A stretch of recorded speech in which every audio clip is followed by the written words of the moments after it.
صحیح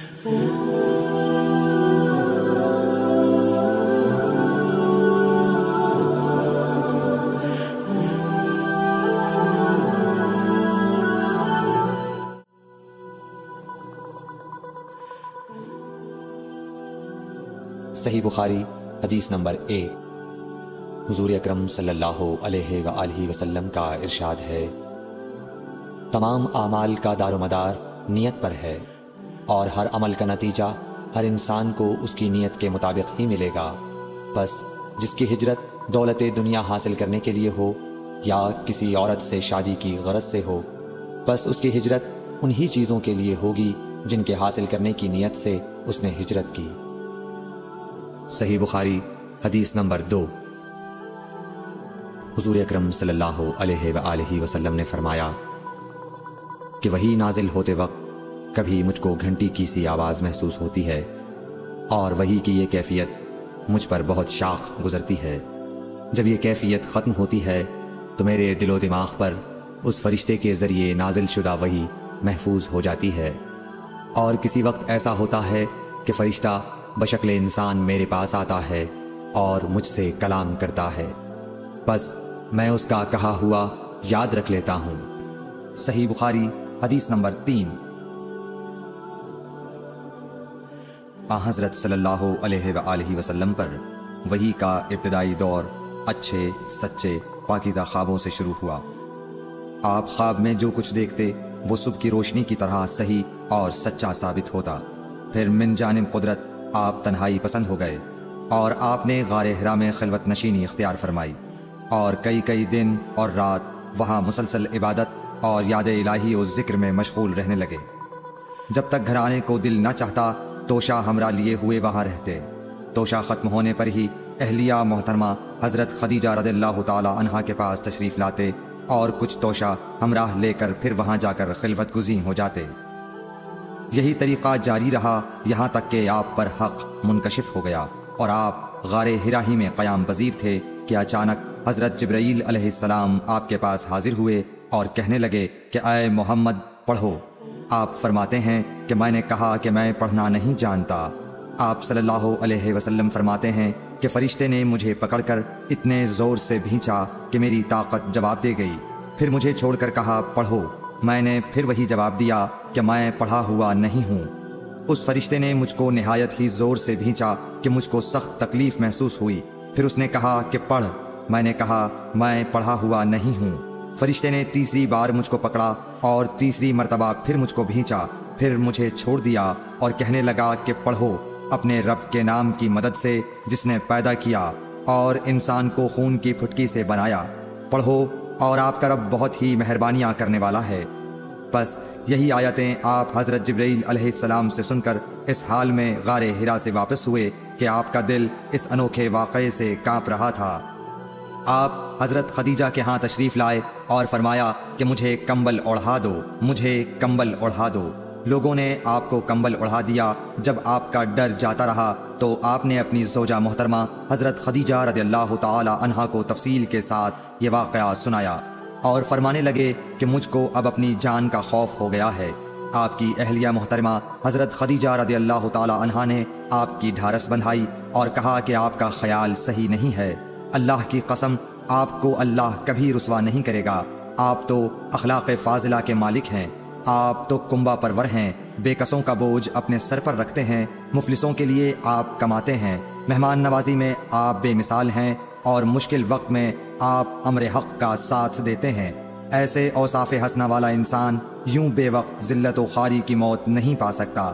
پھر مزید تسلی کے لیے حضرت خدیجہ رضی اللہ تعالی عنہا آپ کو ورقہ بن نوفل کے پاس لے گئیں، جو ان کے چچا زاد بھائی تھے اور زمانہ جاہلیت میں نصرانی مذہب اختیار کر چکے تھے اور عبرانی زبان کے کاتب تھے۔ چنانچہ انجیل کو بھی حسب منشائے خداوندی عبرانی زبان میں لکھا کرتے تھے۔ انجیل سریانی زبان میں نازل ہوئی تھی، پھر اس کا ترجمہ عبرانی زبان میں ہوا۔ ورقہ اسی کو لکھتے تھے۔ وہ بہت بوڑھے ہو گئے تھے، یہاں تک کہ ان کی بینائی بھی رخصت ہو چکی تھی۔ حضرت خدیجہ رضی اللہ تعالی عنہا نے ان کے سامنے آپ کے حالات بیان کیے اور کہا کہ اے چچا زاد بھائی، اپنے بھتیجے محمد صلی اللہ علیہ وسلم کی زبانی ذرا ان کی کیفیت سن لیجئے۔ وہ بولے کہ بھتیجے آپ نے جو کچھ دیکھا ہے اس کی تفصیل سناؤ۔ چنانچہ آپ صلی اللہ علیہ وآلہ وسلم نے از اول تا آخر پورا واقعہ سنایا، جسے سن کر ورقہ بے اختیار ہو کر بول اٹھے کہ یہ تو وہی ناموس معزز رازدان فرشتہ ہے جسے اللہ نے حضرت موسیٰ علیہ السلام پر وحی دے کر بھیجا تھا۔ کاش میں آپ کے اس عہد نبوت کے شروع ہونے پر جواں عمر ہوتا، کاش میں اس وقت تک زندہ رہتا جبکہ آپ کی قوم آپ کو اس شہر سے نکال دے گی۔ رسول کریم صلی اللہ علیہ وآلہ وسلم نے یہ سن کر تعجب سے پوچھا کہ کیا وہ لوگ مجھ کو نکال دیں گے، حالانکہ میں تو ان میں صادق و امین و مقبول ہوں۔ ورقہ بولا، ہاں یہ سب کچھ سچ ہے، مگر جو شخص بھی آپ کی طرح امر حق لے کر آیا لوگ اس کے دشمن ہی ہو گئے ہیں۔ اگر مجھے آپ کی نبوت کا وہ زمانہ مل جائے تو میں آپ کی پوری مدد کروں گا۔ مگر ورقہ کچھ دنوں کے بعد انتقال کر گئے، پھر کچھ عرصے تک وحی کی آمد موقوف رہی۔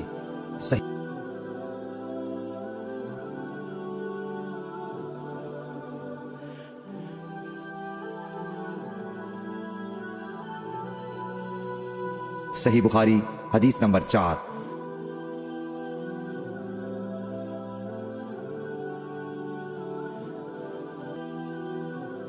حضور اکرم صلی اللہ علیہ وآلہ وسلم نے وحی کے رک جانے کے زمانے کے حالات بیان فرماتے ہوئے کہا کہ ایک روز میں چلا جا رہا تھا کہ اچانک میں نے آسمان کی طرف ایک آواز سنی اور میں نے اپنا سر آسمان کی طرف اٹھایا۔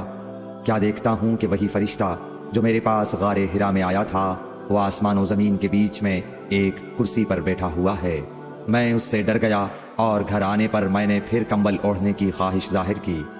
اس وقت اللہ پاک کی طرف سے یہ آیات نازل ہوئیں، اے لحاف اوڑھ کر لیٹنے والے، اٹھ کھڑا ہو اور لوگوں کو عذاب الہی سے ڈرا اور اپنے رب کی بڑائی بیان کر اور اپنے کپڑوں کو پاک صاف رکھ اور گندگی سے دور رہ۔ اس کے بعد وہی تیزی کے ساتھ پے در پے آنے لگی۔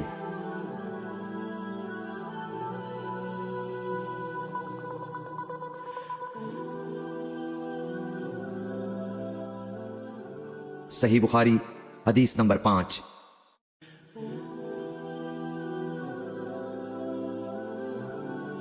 رسول اللہ صلی اللہ علیہ وآلہ وسلم نزول قرآن کے وقت بہت سختی محسوس فرمایا کرتے تھے، اور اس کی علامتوں میں سے ایک یہ تھی کہ یاد کرنے کے لیے آپ اپنے ہونٹوں کو ہلاتے تھے۔ ابن عباس رضی اللہ تعالیٰ عنہ نے کہا، میں اپنے ہونٹوں کو ہلاتا ہوں جس طرح آپ ہلاتے تھے۔ سعید کہتے ہیں، میں بھی اپنے ہونٹ ہلاتا ہوں جس طرح ابن عباس رضی اللہ تعالیٰ عنہ کو میں نے ہلاتے دیکھا۔ پھر انہوں نے اپنے ہونٹ ہلائے۔ ابن عباس رضی اللہ تعالیٰ عنہ نے کہا، پھر یہ آیت اتری کہ اے محمد، قرآن کو جلد جلد یاد کرنے کے لیے اپنی زبان نہ ہلاؤ، اس کا جمع کر دینا اور پڑھا دینا ہمارا ذمہ ہے۔ حضرت ابن عباس رضی اللہ تعالیٰ عنہ کہتے ہیں، یعنی قرآن آپ صلی اللہ علیہ وآلہ وسلم کے دل میں جمع دینا اور پڑھا دینا ہمارے ذمہ ہے، پھر جب ہم پڑھ چکے تو اس پڑھے ہوئے کی اتباع کرو۔ ابن عباس رضی اللہ تعالیٰ عنہ فرماتے ہیں، اس کا مطلب یہ ہے آپ اس کو خاموشی کے ساتھ سنتے رہو، اس کے بعد مطلب سمجھا دینا ہمارے ذمہ ہے، پھر یقیناً یہ ہماری ذمہ داری ہے کہ آپ اس کو پڑھو، یعنی اس کو محفوظ کر سکو۔ چنانچہ اس کے بعد جب آپ کے پاس حضرت جبرائیل علیہ السلام وحی لے کر آتے تو آپ توجہ سے سنتے، جب وہ چلے جاتے تو رسول اللہ صلی اللہ علیہ وسلم اس وحی کو اس طرح پڑھتے جس طرح حضرت جبرائیل علیہ السلام نے اسے پڑھا تھا۔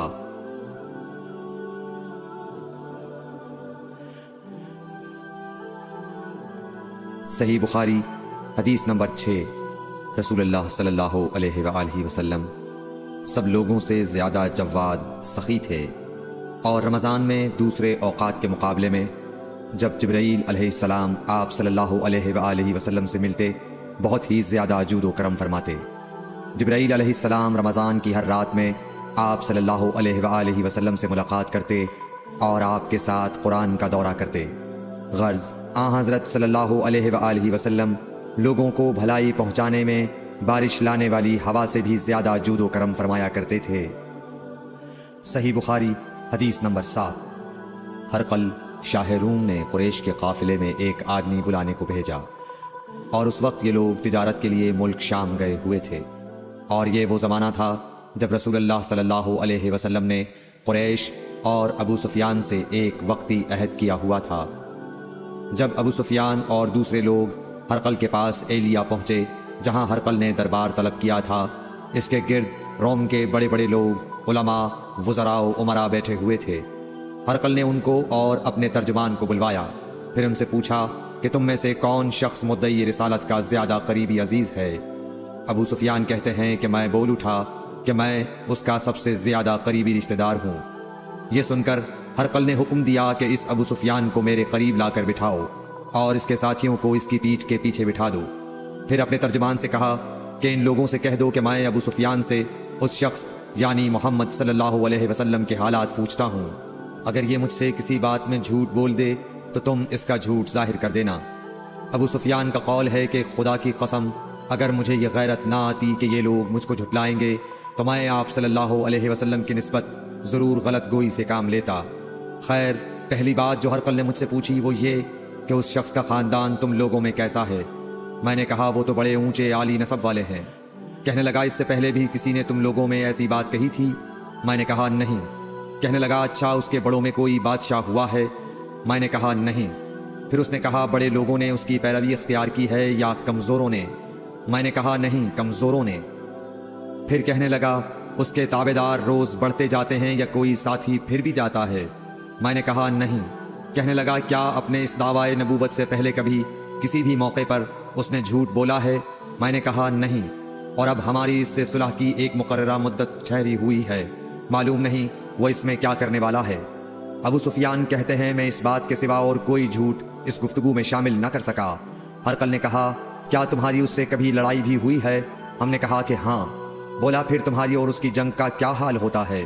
میں نے کہا لڑائی ڈول کی طرح ہے، کبھی وہ ہم سے میدان جنگ جیت لیتے ہیں اور کبھی ہم ان سے جیت لیتے ہیں۔ ہرقل نے پوچھا وہ تمہیں کس بات کا حکم دیتا ہے؟ میں نے کہا وہ کہتا ہے کہ صرف ایک اللہ ہی کی عبادت کرو، اس کا کسی کو شریک نہ بناؤ، اور اپنے باپ دادا کی شرک کی باتیں چھوڑ دو، اور ہمیں نماز پڑھنے، سچ بولنے، پرہیزگاری اور صلہ رحمی کا حکم دیتا ہے۔ یہ سب سن کر پھر ہرقل نے اپنے ترجمان سے کہا کہ ابو سفیان سے کہہ دے کہ میں نے تم سے اس کا نسب پوچھا تو تم نے کہا کہ وہ ہم سے عالی نسب ہے، اور پیغمبر اپنی قوم میں عالی نسب ہی بھیجے جایا کرتے ہیں۔ میں نے تم سے پوچھا کہ دعوی نبوت کی یہ بات تمہارے اندر اس سے پہلے کسی اور نے بھی کہی تھی تو تم نے جواب دیا کہ نہیں۔ تب میں نے اپنے دل میں کہا کہ اگر یہ بات اس سے پہلے کسی اور نے کہی ہوتی تو میں سمجھتا کہ اس شخص نے بھی اسی بات کی تقلید کی ہے جو پہلے کہی جا چکی ہے۔ میں نے تم سے پوچھا کہ اس کے بڑوں میں کوئی بادشاہ بھی گزرا ہے تو تم نے کہا کہ نہیں۔ تو میں نے دل میں کہا کہ ان کے بزرگوں میں سے کوئی بادشاہ ہوا ہوگا تو کہہ دوں گا کہ وہ شخص اس بہانے اپنے آباء و اجداد کی بادشاہت اور ان کا ملک دوبارہ حاصل کرنا چاہتا ہے۔ اور میں نے تم سے پوچھا کہ اس بات کے کہنے یعنی پیغمبری کا دعویٰ کرنے سے پہلے تم نے کبھی اس کو دروغ گوئی کا الزام لگایا ہے؟ تم نے کہا کہ نہیں۔ تو میں نے سمجھ لیا کہ جو شخص آدمیوں کے ساتھ دروغ گوئی سے بچے وہ اللہ کے بارے میں کیسے جھوٹی بات کہہ سکتا ہے۔ اور میں نے تم سے پوچھا کہ بڑے لوگ اس کے پیرو ہوتے ہیں یا کمزور آدمی؟ تم نے کہا کمزوروں نے اس کی اتباع کی ہے، تو دراصل یہی لوگ پیغمبروں کے متبعین ہوتے ہیں۔ اور میں نے تم سے پوچھا کہ اس کے ساتھی بڑھ رہے ہیں یا کم ہو رہے ہیں؟ تم نے کہا کہ وہ بڑھ رہے ہیں، اور ایمان کی کیفیت یہی ہوتی ہے حتیٰ کہ وہ کامل ہو جاتا ہے۔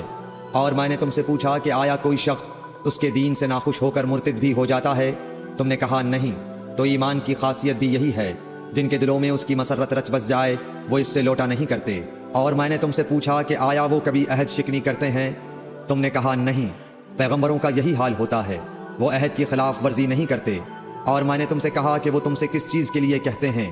تم نے کہا کہ وہ ہمیں حکم دیتے ہیں کہ اللہ کی عبادت کرو، اس کے ساتھ کسی کو شریک نہ ٹھہراؤ، اور تمہیں بتوں کی پرستش سے روکتے ہیں، سچ بولنے اور پرہیزگاری کا حکم دیتے ہیں۔ لہٰذا اگر یہ باتیں جو تم کہہ رہے ہو سچ ہیں تو ان قریب وہ اس جگہ کا مالک ہو جائے گا کہ جہاں میرے یہ دونوں پاؤں ہیں۔ مجھے معلوم تھا کہ وہ پیغمبر آنے والا ہے، مگر مجھے یہ معلوم نہیں تھا کہ وہ تمہارے اندر ہوگا۔ اگر میں جانتا کہ اس تک پہنچ سکوں گا تو اس سے ملنے کے لیے ہر تکلیف گوارا کرتا، اگر میں اس کے پاس ہوتا تو اس کے پاؤں دھوتا۔ ہرقل نے رسول اللہ صلی اللہ علیہ وسلم کا وہ خط منگایا جو آپ نے وحیہ کلبی رضی اللہ تعالیٰ عنہ کے ذریعے حاکم بصرہ کے پاس بھیجا تھا، اور اس نے وہ ہرقل کے پاس بھیج دیا تھا۔ پھر اس کو پڑھا تو اس میں لکھا تھا اللہ کے نام کے ساتھ جو نہایت مہربان اور رحم والا ہے۔ اللہ کے بندے اور اس کے پیغمبر محمد صلی اللہ علیہ وسلم کی طرف سے یہ خط ہے شاہ روم کے لیے۔ اس شخص پر سلام ہو جو ہدایت کی پیروی کرے۔ اس کے بعد میں آپ کے سامنے دعوت اسلام پیش کرتا ہوں۔ اگر آپ اسلام لے آئیں گے تو دین و دنیا میں سلامتی نصیب ہوگی۔ اللہ آپ کو دوہرا ثواب دے گا، اور اگر آپ میری دعوت سے روگردانی کریں گے تو آپ کی رعایا کا گناہ بھی آپ ہی پر ہوگا۔ اور اے اہل کتاب، ایک ایسی بات پر آ جاؤ جو ہمارے اور تمہارے درمیان یکساں ہے، وہ یہ کہ ہم اللہ کے سوا کسی کی عبادت نہ کریں اور کسی کو اس کا شریک نہ ٹھہرائیں، اور نہ ہم میں سے کوئی کسی کو خدا کے سوا اپنا رب بنائے۔ پھر اگر وہ اہل کتاب اس کتاب سے منہ پھیر لیں تو مسلمانوں، تم ان سے کہہ دو کہ تم مانو یا نہ مانو، ہم ایک خدا کے اطاعت گزار ہیں۔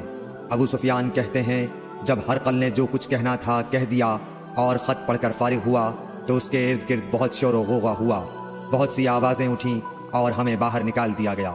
تب میں نے اپنے ساتھیوں سے کہا کہ ابو کبشہ کے بیٹے حضرت صلی اللہ علیہ وسلم کا معاملہ تو بہت بڑھ گیا، دیکھو تو اس سے بنی اصفر روم کا بادشاہ بھی ڈرتا ہے۔ مجھے اس وقت سے اس بات کا یقین ہو گیا کہ حضور صلی اللہ علیہ وسلم ان قریب غالب ہو کر رہیں گے، حتیٰ کہ اللہ نے مجھے مسلمان کر دیا۔ راوی کا بیان ہے کہ ابن ناطور ایلیا کا حاکم ہرقل کا مصاحب اور شام کے نصارہ کا لاٹ پادری بیان کرتا تھا کہ ہرقل جب ایلیا آیا ایک دن صبح کو پریشان اٹھا تو اس کے درباریوں نے دریافت کیا کہ آج ہم آپ کی حالت بدلی ہوئی پاتے ہیں، کیا وجہ ہے؟ ابن ناطور کا بیان ہے کہ ہرقل نجومی تھا، علم نجوم میں وہ پوری مہارت رکھتا تھا۔ اس نے اپنے ہم نشینوں کو بتایا کہ میں نے آج رات ستاروں پر نظر ڈالی تو دیکھا کہ ختنہ کرنے والوں کا بادشاہ ہمارے ملک پر غالب آ گیا ہے۔ بھلا اس زمانے میں کون لوگ ختنہ کرتے ہیں؟ انہوں نے کہا کہ یہود کے سوا کوئی ختنہ نہیں کرتا، سو ان کی وجہ سے پریشان نہ ہوں۔ سلطنت کے تمام شہروں میں یہ حکم لکھ بھیجیے کہ وہاں جتنے یہودی ہوں سب قتل کر دیے جائیں۔ وہ لوگ انہی باتوں میں مشغول تھے کہ ہرقل کے پاس ایک آدمی لایا گیا جسے شاہ غسان نے بھیجا تھا۔ اس نے رسول اللہ صلی اللہ علیہ وسلم کے حالات بیان کیے۔ جب ہرقل نے سارے حالات سن لیے تو کہا کہ جا کر دیکھو وہ ختنہ کیے ہوئے ہے یا نہیں۔ انہوں نے اسے دیکھا تو بتلایا کہ وہ ختنہ کیا ہوا ہے۔ ہرقل نے جب اس شخص سے عرب کے بارے میں پوچھا تو اس نے بتلایا کہ وہ ختنہ کرتے ہیں۔ تب ہرقل نے کہا کہ یہی محمد صلی اللہ علیہ وسلم اس امت کے بادشاہ ہیں جو پیدا ہو چکے ہیں۔ پھر اس نے اپنے ایک دوست کو رومیہ خط لکھا اور وہ بھی علم نجوم میں ہرقل کی طرح ماہر تھا۔ پھر وہاں سے ہرقل حمص چلا گیا، ابھی حمص سے نکلا نہیں تھا کہ اس کے دوست کا خط اس کے جواب میں آ گیا۔ اس کی رائے بھی حضور صلی اللہ علیہ وسلم کے ظہور کے بارے میں ہرقل کے موافق تھی کہ محمد صلی اللہ علیہ وسلم واقعی پیغمبر ہیں۔ اس کے بعد ہرقل نے روم کے بڑے آدمیوں کو اپنے حمص کے محل میں طلب کیا اور اس کے حکم سے محل کے دروازے بند کر لیے گئے۔ پھر وہ اپنے خاص محل سے باہر آیا اور کہا، اے روم والو، کیا ہدایت اور کامیابی میں کچھ حصہ تمہارے لیے بھی ہے؟ اگر تم اپنی سلطنت کی بقا چاہتے ہو تو پھر اس نبی صلی اللہ علیہ وسلم کی بیعت کر لو اور مسلمان ہو جاؤ۔ یہ سننا تھا کہ پھر لوگ وحشی گدھوں کی طرح دروازوں کی طرف دوڑے، مگر انہیں بند پایا۔ آخر جب ہرقل نے اس بات سے ان کی یہ نفرت دیکھی اور ان کے ایمان لانے سے مایوس ہو گیا تو کہنے لگا کہ ان لوگوں کو میرے پاس لاؤ۔ جب وہ دوبارہ آئے تو اس نے کہا، میں نے جو بات کہی تھی اس سے تمہاری دینی پختگی کی آزمائش مقصود تھی، سو وہ میں نے دیکھ لی۔ تب یہ بات سن کر وہ سب کے سب اس کے سامنے سجدے میں گر پڑے اور اس سے خوش ہو گئے۔ بالآخر ہرقل کی آخری حالت یہی رہی۔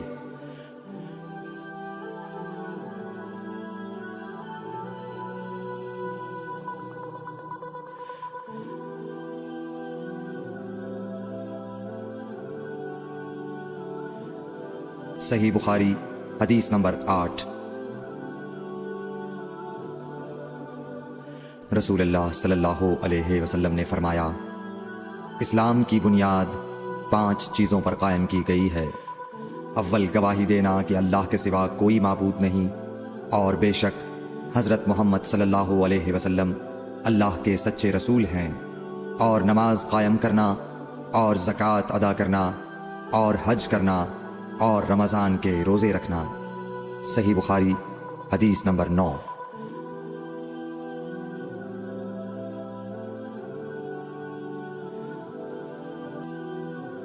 نبی کریم صلی اللہ علیہ وآلہ وسلم نے فرمایا کہ ایمان کی 60 سے کچھ اوپر شاخیں ہیں، اور حیا شرم بھی ایمان کی ایک شاخ ہے۔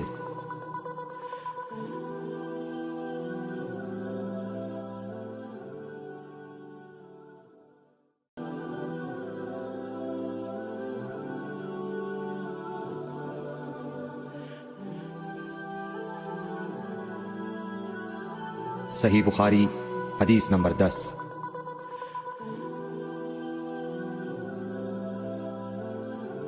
حضرت محمد مصطفیٰ صلی اللہ علیہ وآلہ وسلم نے فرمایا، مسلمان وہ ہے جس کی زبان اور ہاتھ سے مسلمان بچے رہیں، اور مہاجر وہ ہے جو ان کاموں کو چھوڑ دے جن سے اللہ نے منع فرمایا۔